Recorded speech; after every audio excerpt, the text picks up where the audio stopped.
look at how organizations repair trust. Trust is earned and builds over time.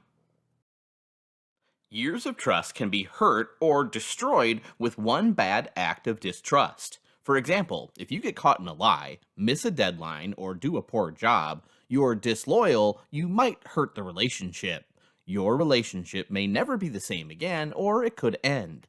Be sure to always be trustworthy to avoid having to repair trust. After trust is broken, we obviously need to follow all of the tips to building trust. However, to truly repair trust, the starting point is to admit mistakes and give a sincere apology. People apologize more often to strangers than to their romantic partners or family members. When we do something that breaks trust, the other person is likely to be emotional, so we need to stay calm and calm the other person, and apologizing usually helps. Even if you don't believe you did anything wrong, you can apologize for breaking trust with the other person.